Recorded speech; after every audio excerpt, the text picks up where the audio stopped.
Welcome back to Bestie Tales. Before we dive into today's episode, special shout out to TLF Apparel for sponsoring today's episode. Y'all know how much I love my TLF oversized sweatshirts, which Chooch and I are actually wearing right now. I know that it's basically summer, but we all know sweatshirt season is every season. My favorite thing about the sweatshirts, especially these ones that I have on, I have the unisex hoodie. She has the crew neck on, is that both Nash and I can wear these sweatshirts. We share all of these sweatshirts, and so does Chooch now that she lives with us. If you girl math this, technically you're getting a 2-for-1 deal. You snag this TLF oversized unisex sweatshirt, and both you and your mans can wear it. See? Girl math. Use code TLF Sophia P at checkout to save 15% on your order. All right, today's episode of Bestie Tales, it's going to be a little bit different because you guys already know from this week's episode, I had a little mental breakdown. I had a little meant to be in Coachella Valley in Palm Desert, and I posted that video on TikTok, and it got just a ton of you guys sharing your stories, and I figured this is what Bestie Tales is about. It's for you guys to have a platform to share how you feel anonymously. You know, it's kind of just a platform where it's like a little journal. You can just rant everything out. So this episode is going to be fully based on just your guys' stories, how you feel being a woman, being in your 20s, kind of going through this like womanhood experience. And I think that you guys are really going to love this episode because a lot of these I feel like are just like super relatable. Like as so women. relatable. Reading through all of these options, and there's so many that flooded in. Yeah. It was crazy. It was crazy. And we're just like reading them and we're like, oh my gosh, this is me. So I'm excited for you guys to listen to all of the tales that we have for you. But do you have any updates? Just got back from Miami. Spent a good 30 hours in Miami this weekend. So fun. Obviously, Coachella was just the best time. What else? No, just working and life. And yeah, we did do Coachella. And we did do Coachella. Yeah, we did that. We're going to definitely go back next year. And even 100%. Stagecoach. I might want to do, a lot of people do Coachella weekend too, and then they roll into Stagecoach. They'll just make it like a week and a half, 2-week event. I think we should do it.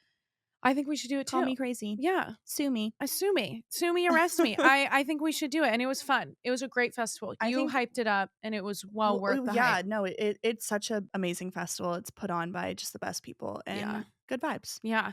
I need to tell you guys, I did a solid core class this morning. I'm like not okay. She's been down bad. I don't know if you can tell the energy, you know, when you do a workout class, or even if you're like an ex-athlete and you had that like one practice or whatever, you do a class or you have a workout and you're just like not okay for the rest of the day. That's how I feel. Like I'm still shaking. I was trying to like curl my hair and I was literally like shaking like this, trying to curl my hair. Speaking of solid core, I have my intro class tomorrow. My baby's first solid core class. Yep. Breaking the solid core virginity for Chooch, which is exciting. We are going to try it. We're going to give it a go. I think I owe it to myself. I'm in my glow up period at the moment. We're just going to continue to glow up in every way, shape, and form. And solid core is gonna get you there. We're gonna try. It's the intro class though, so it's like a 50-minute intro class. I'm gonna do it with her so then she knows how to roll. Yeah, sister can't wait. I've been trying to drag her to it, but now I finally have her hooked in. Hopefully we'll give you guys an update on how that goes. Totally. I'm excited to see. Honestly, stay tuned. Hopefully you make it out. Hopefully she makes it to the next episode of Bestie Tales, because I don't know if she'll make it out. I don't know. First class. We'll see. The first class took me like a week to recover from, but I think that's all the updates. Yeah, I don't have a lot to update you guys on, which I'm just unwell. Sophia's unwell. I'm unwell. I've been perpetually unwell for 15 years. A long time. Yeah, for a long time. But here we are. For a hot minute. But we're good. We're good. Everything's fine. Okay, I'm going to share the first tale. Here we go. Let's do it. Hi, Sophia. I absolutely adore you and your podcast. I love your TikTok, and I wanted to share my story. I just turned 24, and I've always struggled with body image and focusing on the number on the scale. I often compare myself to being 10 pounds lighter when I was 18, 19. I used to count my calories and eat only 1,200 to 1,300 a day, which I now know is unhealthy. It's so hard to constantly battle with your mind. I'm currently a size medium, and I weigh about 150 pounds. I started going to weekly body pump classes and really focused on getting stronger and feeling my best. Feeling healthy and strong is so much more important than the number on the scale. I was able to do a body pump class tonight and lift my highest amount and try to appreciate how strong my body is as I'm getting older. I still struggle with wanting to lose some belly fat, and I'm trying to focus on how I feel more than ever. I wanted to share this because I know so many other girls could resonate with this. You are so beautiful no matter what the number on the scale. I love that. It's so true though. It is true. Yeah. And the number on the scale, I just feel like we talk about this all the time. And I feel like this comes up so often, but it's something I see with clients all the time. It's just that number on the scale is just like, it's just something that you sometimes just need to toss. The only way that I healed my Yeah. relationship with the number on the scale was getting rid of my scale. And then it slowly just got better from there. I also think it's so important that when you naturally start taking better care of your body, you gain weight in the form of muscle Mm-hmm. and like lose fat. So, like, I think the scale is such a hard It just, component yeah. of the whole working on yourself Yeah. because I feel like I have been genuinely the same weight for almost 6, 7 years now. It'll fluctuate anywhere between 5. 3 to 5 pounds. Mm-hmm. But I also have looked like So different. so different. I've looked a lot more inflamed. I look a little bit more balanced now and things like that, but it's the same exact number Yeah. on the And scale. that's body recomposition, baby. And a lot of people confuse losing fat with losing weight because they are two different things. You can lose fat and weight at the same time, but losing weight includes fat and muscle, and losing fat just is losing fat on your body and keeping your muscle. And a lot of people, especially clients, when they're like, I want to lose 20 to 30 pounds. And like when we hear big numbers like that as coaches, we're like, okay, let's, also make sure that they understand there's a difference between losing weight and losing fat. And when it comes to the number on the scale, it doesn't accurately depict what you look like and how you feel. And sometimes we'll see clients where they've only dropped a pound, or maybe they've gone up a pound or two, but their entire body recomposition looks so different. They're leaner, they have more muscles popping, they feel incredible, they've got a good routine going, and they still get stuck on the number. But it's Mhm. like, let's look at these progress pictures.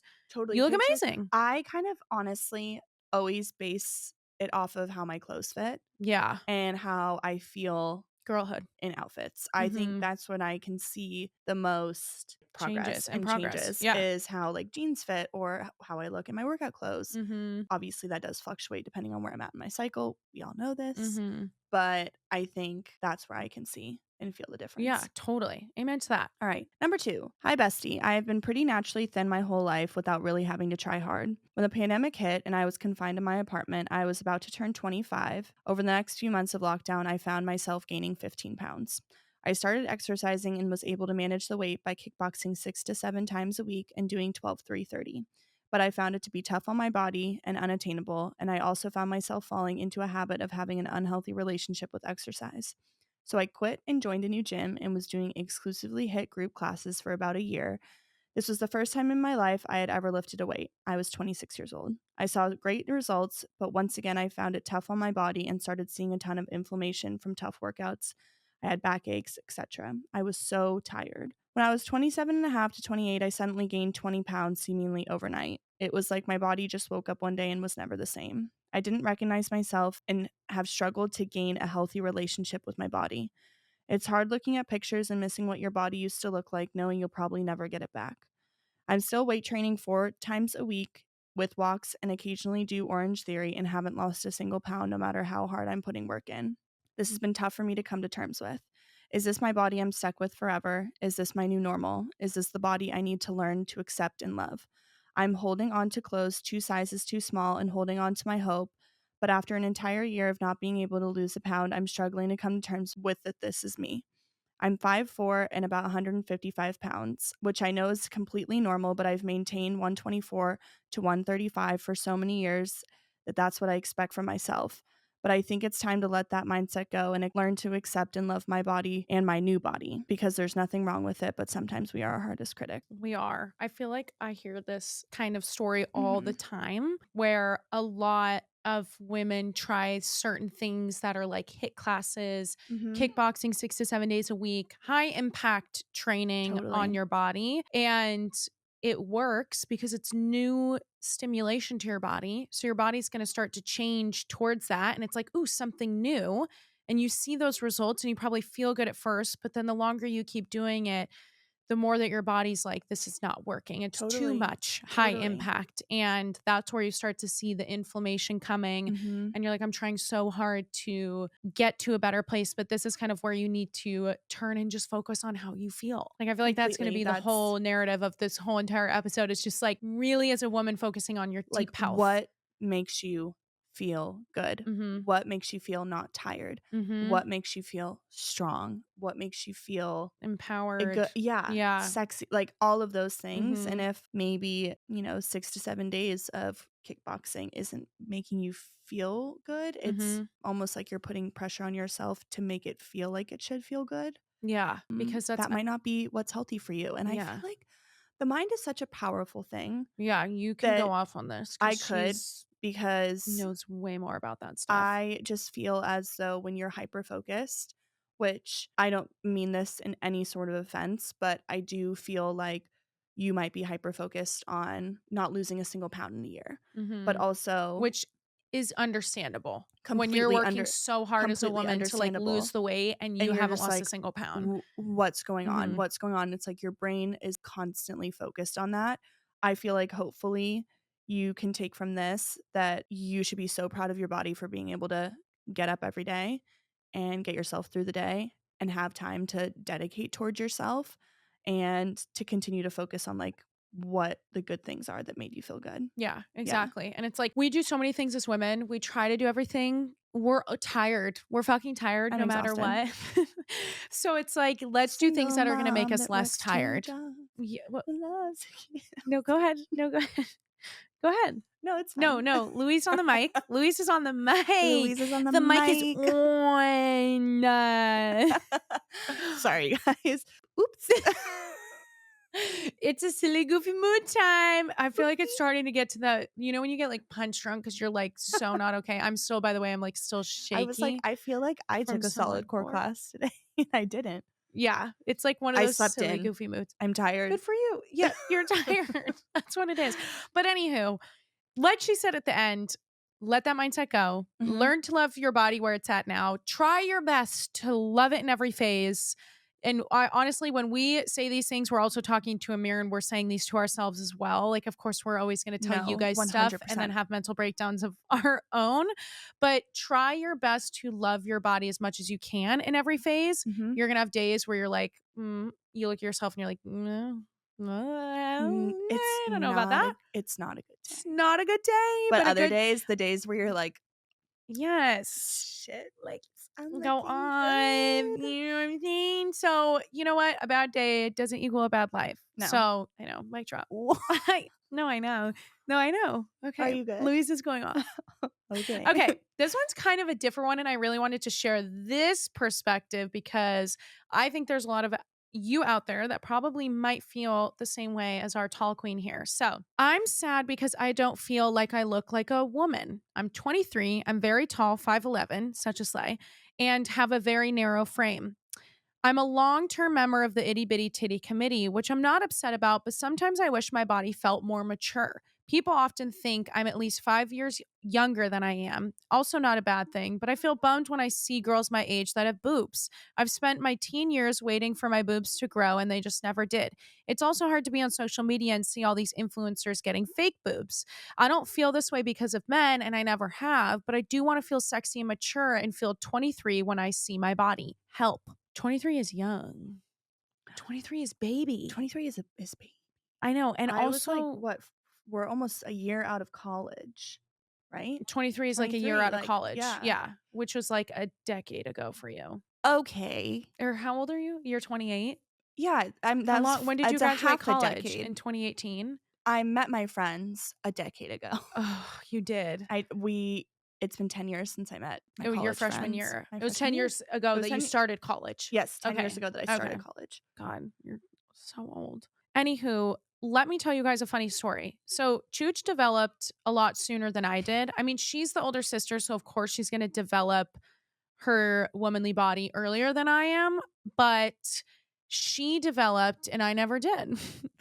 I swear, once I turned 25, I said it in the episode from this week, my boobs only just kind of really came in and they started to take a different shape, more of a torpedo shape, which is fine. I'm not mad about it because boobs are boobs, it all feels the same to the fellas, so it really doesn't matter. But when I was younger and I saw my sister get her boobies in and she got her very first bra, which one of your boobs came first before the other? Yes, I have. I don't know if you want to speak on this experience, but Well, I feel like when you get your first bud? yeah, I did. I got Mhm. my first bud and it was my right one, and my left one was nowhere to be found. Yeah. And I sat there and I opened up my American Girl doll, The Mhm. Care and Keeping of You book. So If you good. know, you know. And there's a section in that book that You says, wouldn't last "Last an an hour hour, in the the asylum asylum that that raised raised me." me." This That is the is the only book. okay, it is the book. There's a page in there, and I remember it said sometimes your one boob comes in a little bit earlier than the other. Yeah, totally And I normal. and I felt like I'm fine. Yes. I'm fine. But I did get my first bra, and this is a little different than the sports bras that I would wear every day. I was in the point in my life where I only wore a sport bra, my soccer shorts, and a sweatshirt to school, Mhm. and that was it. But now I had boobs, and I got a bra. And Sophia, take it away, Louise. So, Louise, when she was younger, was very imaginative. And when she got her boobies, I wanted my boobies. So, my mom caught me in my room one day rubbing my boobs, my non No, no, existent no. boobs. Rubbing her chest. Okay. I was manifesting. But Her anywho, clavicle. I was rubbing my chest. And when did you first get boobs? How old am I here? Let's like put this into good I context. was middle school. So I was like elementary yeah. school waiting for my yitties to come. Okay. So my mom found me in my room and I was rubbing on my chest. And my mom comes in and she's like, "What are you doing?" I was like, "Well, if I rub on my chest, mommy, will my boobies grow like Chooch?" And my mom turns to me, Sue, and she goes, "Yes, it will."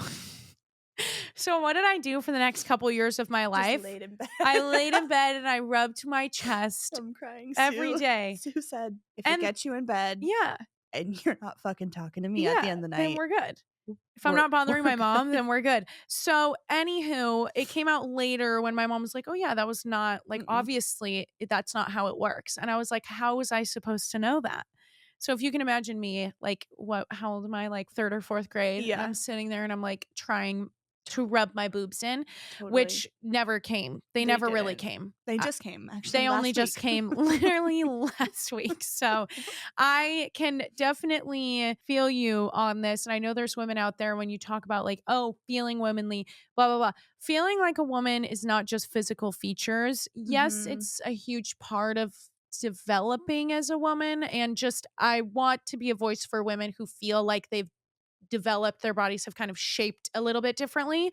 But there's also women out there where that hasn't really happened yet. Mhm. And I don't want you guys to feel like you're less of a woman because Totally. I genuinely feel like it's a lot up here too. Like the frontal lobe development as a woman is a huge part of becoming a woman and understanding and seeing life in such a different way.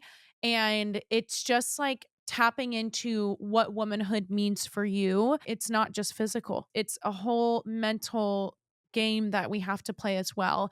And really just understanding what to you makes you feel most like a woman that is outside of physical features and kind of getting in tune with that. I feel like I would definitely suggest doing that. And it looks different for everybody. Looking and feeling like a woman Totally. looks different for everybody.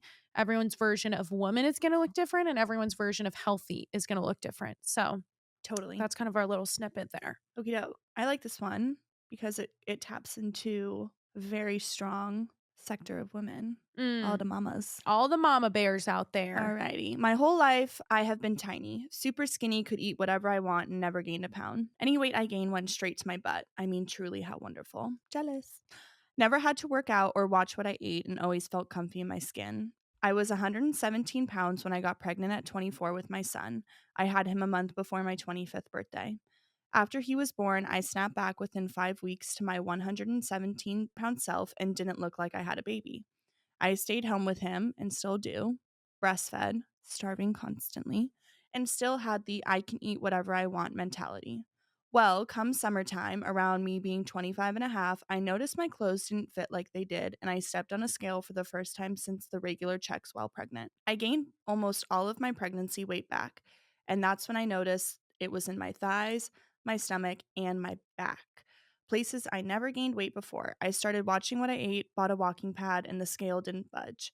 And it wasn't until I saw your TikTok that made me realize your body changes again and you gain weight in different places when you get older. It has become harder to lose. I'm now 27. I'm still the same weight and struggling to find confidence and love my new back rolls and mom pouch that I gained while I wasn't even pregnant anymore. it's hard. And I just love you for being so real. I love you too. I wish I could give you a hug. I know. I totally feel for you in that. And my sister and I were talking about this earlier, how any moms, because we've obviously never had kids, Mhm. any moms out there that express their insecurities with like maybe gaining a little bit of weight after having kids or stretch marks or cellulite or their body looking different. And it's funny because, of course, we all are our biggest critics, right? So we can sit here and say all these different things, but I just sit here and I'm like, but you had a whole ass baby. You created a little You created a life. life inside of you. I And was telling Soph how there's crazy. times in some of the workout classes that I do Mhm. where I fall out of a plank that I'm in, or maybe I don't hit those like last few reps. And I'm surrounded by these strong ass mama bear women. Mhm. And I'm like, Francesca, these women Get it have together. have popped out Yeah. multiple life beings out of their body. Like you can do the last squat.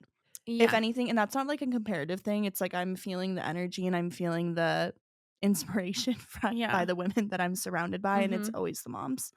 So, And I think also when you get older in your 20s, a part of the 20 something experience is also just realizing that we're all just girls and we all go through all of these totally. experiences together. And we also just learn to have like a whole new respect for, even though we haven't had kids yet, I think a lot of us in our 20s before kids are starting to realize how much fucking work it is to be a mom and Oh, how much 100%. you just took that for granted growing up, all the times that you would get like annoyed with your mom or just like upset or judgmental or whatever. And each year that goes by, I'm like, oh my God, these moms, I see moms everywhere. And I'm like, I can't believe you have a child.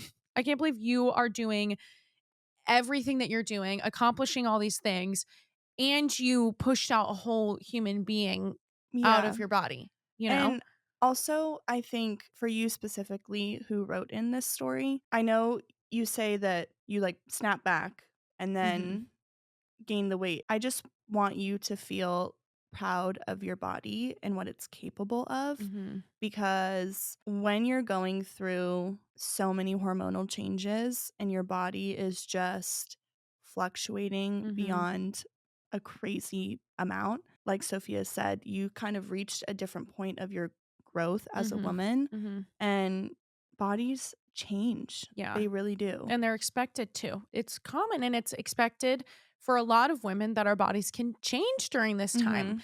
Especially like even if you snapped back after having a kid and then all of a sudden you're couple years down the line and you're like, "Wait a minute, what's going on?" You know, it might not be something that you can like really pinpoint. It's just like this natural evolution of just being a woman. You know, our Totally. bodies just carry weight a little bit differently. And like we said earlier, just trying your best to love your body at every stage and recognizing everything that it's done for you as opposed to how you want to look physically, sitting there and being like, my body does this for me. I was able to carry a healthy child for 9 months, give birth to this child, nurse it to be a little human being, teach it to be a good human being and do Right. good things. It's like all these different things while you're trying to manage a household or be with your family, do things for yourself, like all these different things that you're balancing. Like look at how much your body is doing for you Totally. instead of sitting there and looking at what it's No. not and not looking like, Yeah. you know? I think that's the biggest thing for sure. Okay, next one. I recently just finished my volleyball career after playing all through middle school, high school, and college, and I can't even begin to explain how my body literally changed year from year. I was also training many different ways as well. For a while, I was doing a lot of CrossFit training and specific weight training for volleyball, but then for a period of time, I started doing a lot of running, cardio, and body weight training due to some body dysmorphia issues and certain things happening in life, and I felt like running was my way of releasing stress. For the longest time, I believed that a healthy version of myself was to see myself dropping pounds and fitting in smaller clothes. Recently, finding out this was not my version of healthy that I wanted to live. I have sought out more research on better workouts that fit me in my life currently. Some days are definitely harder than others, but I will say, after being with my fiance for the last 2 years and honestly seeing all of your social media posts on TikTok, listening in on your episodes each week, etc., I could definitely see a difference in how I see myself and womanhood. I am now a 23-year-old woman, retired college athlete, getting ready to start a new chapter in my life. And although I look into the mirror sometimes and see changes that scare me, I finally realized that's what being a woman looks and feels like. Slay. Slay! That is so What a amazing. slay. I love that. That was just God, like that that just snap. that just That was such a good snap. That made snap. me feel good. That made me feel really good Mhm. reading that. And that is so oh my god, especially all the athletes out there, like when you do that transition from Mhm. breaking up with your sport, your body changes every single year. You're Totally. lost in the sauce. As an athlete, you find that you train to absolute failure. A lot of like ex-athletes will go into CrossFitting, marathoning, Olympic lifting, bodybuilding because they feel like they have to push their body to the absolute max Totally. to feel just something. You know, as an athlete, it's like you trained so hard for Yeah. so long, and now getting out of that mindset and really like nourishing your body in a different way Totally. And you go is from difficult. every day being told What to how do. much Mhm. to lift, what to eat. Then you're completely on your own. It's just a whole different Whole different transition. transition, but now she's feeling like a She's feeling like woman, herself. and that's amazing, and I love that. Kind of like circling back to the girly pop earlier who said she doesn't feel like she looks like a woman. I hope that you listen to this episode and especially this one because this, I feel like, encapsulates more so feeling, right? She was doing things earlier in her life where she was pushing her body, didn't feel like it was right. It was a release that maybe mentally felt good, but physically was not feeling good. But now she's really transitioning into how she feels. And now Mhm. she's like, I'm tapping into that like womanly Totally. side of myself, whatever that looks like. And for her, it looks like this. And that's amazing. I love that. Last one. All right, here we go. Feel like it's so hard being in your 20s and looking at pictures of your 17-year-old body and not compare and think, what the fuck? I was always considered the tiny, petite friend, cousin, daughter, everything. I felt like throughout my life, people unconsciously would say, my gosh, you're so skinny. So I felt like a huge part of my identity was being skinny and having no curves. I never had to think twice about what size I was, extra small, small, or size 0. Never paid attention to wearing anything too tight or too cropped, but boy, do I now. I feel like my body didn't hit puberty until I turned 23, and then I got curves, boobs, a butt, and bigger everything. Nothing mentally prepared me for this. Now I'm a size 6 to 8, a solid medium, and sometimes a large. And I know that this sounds so dramatic, and I feel guilty for typing that out loud because I understand it's not a big size, but to me and my body, it feels so different. And this is so hard to navigate and accept that change when I used to never pay attention to my size. When you come to that sense of awareness as a Mm-hmm. woman, that's hard. Because when you Yeah. live your whole life not really caring about or just being No, aware of like how you look, totally. and then when it hits you, it's all that you think about. Completely. And I think I try to think back on when I started to analyze myself a little differently. Mhm. And I don't remember ever doing that in high school. No. Like, I never did it in high school. It was just super We also consistent. didn't But have TikTok in high school. I bet you if we did, it would be I would be scared. I think about it all the oh my God, time. it would be bad. I It think about was it all the already enough time. that like Instagram had come out when I was in high school and was a big thing, comparing likes, comparing followers. Like, that's kind of when a comparison game I think started for me, but never about my body. And it wasn't Mhm. until college that I think I started to Yeah. think about myself a little differently. And I think it was just because I went from a place in which I shared clothes with all my friends in high school and it was Oh, never an yeah. issue. And then getting to college, you start eating, drinking, not getting sleep, early classes, stress, Yeah.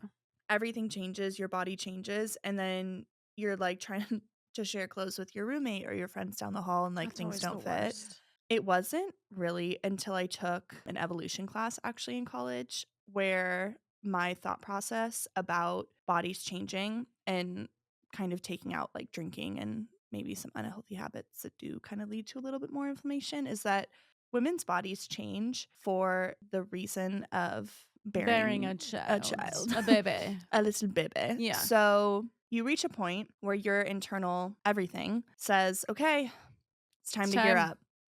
And even though mentally we're still No. 10 years down the road from having a Mhm. kid, Mhm. your body is signaling to you and it's also signaling to Your your hormones. hormones and trying to signal to the world Mhm. and to potential mates that We're ready to your go. stomach can protect a baby, your hips are widening, their childbearing childbearing hips. Your Yeah. legs are strong enough to walk miles and miles and miles. So yeah, there's just a lot of scientific research. There's a lot of scientific proof behind that fact. And be proud of the curves and be proud of the body and be proud of that change, because guess what? You're not alone. You're not alone. You're not alone, This is a girly. whole This experience. is a woman experience. This is a woman's world. And Period. yeah, this is all a part of it. Yeah. And we go through it. Yeah, it's a lot, but be proud of who you are as a woman. We're amazing. Thank you guys so much for sharing your stories today. I honestly think we might make another part. Well, let us know how you guys like this one. If you guys want to hear more of your stories on this topic, let us know, because there was like well over 100 of you that shared stories on this topic, and I want to continue to voice your guys' stories. So let us know if you guys maybe want a part 2 of this episode. You can hang out with us again. Just let us know. We'll literally film it like talk about the girls tomorrow if you tell us right now. If you like it. But thank you guys so much for joining us today. I know. Yeah, I love this. I know. I think, this is so fun. We love it here. The meant to be of all meant to be's. Yep. It's going to happen at some point. It's just important. It is. I mean, Soph genuinely had a large one. Yeah, it was a big large one. And in but charge. It felt like a relief. It honestly was like building up for a while. Felt like a relief after hearing all of your guys' responses to the video and also these stories. It just makes you feel so much better as a woman, knowing that like, you know that we're all going through this, but to hear you guys say it and also your guys' takes on it and such similar experiences. Like we all have such very similar experiences as a woman, and I just love that we're all in this together. Like it's just this girlhood. Like the men could fucking never. Like no, we I don't know. have like the best. It's amazing. Who doesn't love being a girl? Sometimes not me, but you know what I mean. Anywho, okay, we're gonna wrap it up here. Thank you guys so much for joining in. Yes, thank you guys. And we will talk to you soon. Bye.